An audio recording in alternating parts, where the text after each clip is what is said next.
हजारों वर्षों की तपस्या के बाद जब राजा भगीरथ ने माँ गंगा को पृथ्वी पर लाने का संकल्प लिया, तब स्वयं महादेव को उनकी धारा संभालनी पड़ी।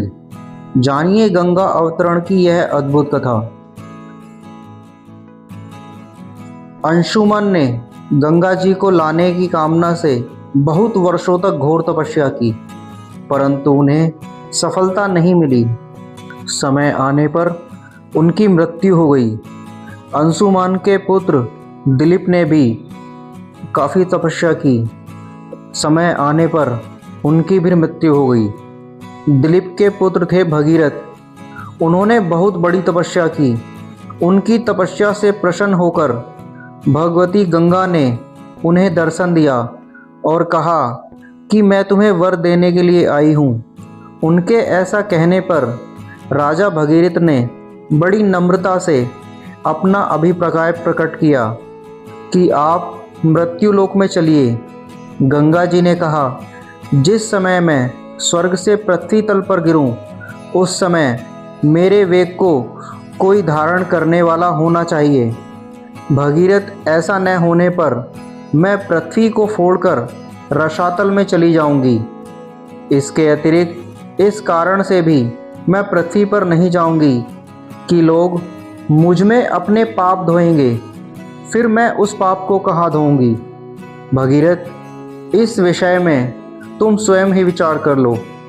भगीरथ ने कहा, माता, जिन्होंने लोक परलोक, धन संपत्ति और स्त्री पुत्र की कामना का संन्यास कर दिया है, जो संसार से उपरत होकर अपने आप में शांत हैं, जो ब्रह्मनिष्ठ और लोगों को पवित्र करने वाले परोपकारी सज्जन हैं, वे अपने अंग स्पर्श से तुम्हारे पापों को नष्ट कर देंगे, क्योंकि उनके हृदय में अघरूप अघासुर को मारने वाले भगवान सर्वदा निवास करते हैं। समस्त प्राणियों के आत्मा रुद्रदेव तुम्हारा वेग धारण कर लेंगे, क्योंकि जैसे साड़ी सूतों में ओतप्रोत है, वैसे ही यह सारा विश्व भगवान रुद्र में ही ओतप्रोत है।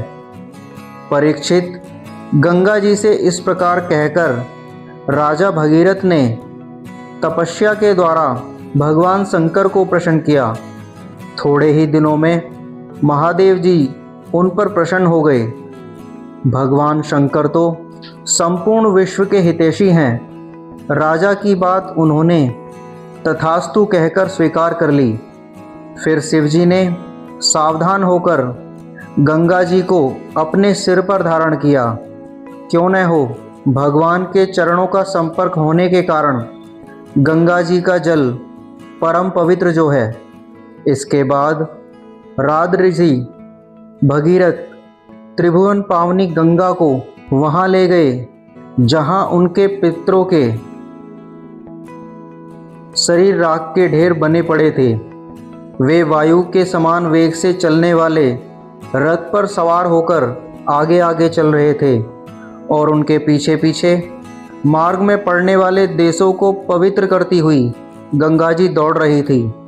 इस प्रकार गंगा सागर संगम पर पहुंचकर उन्होंने सागर के जले हुए पुत्रों को अपने जल में डुबो दिया। यद्यपि सागर के पुत्र ब्राह्मण के तिरस्कार के कारण भस्म हो गए थे, इसलिए उनके उद्धार का कोई उपाय न था। फिर भी केवल शरीर की राख के साथ गंगा जल का स्पर्श होने से वे स्वर्ग में चले गए। हरे कृष्ण।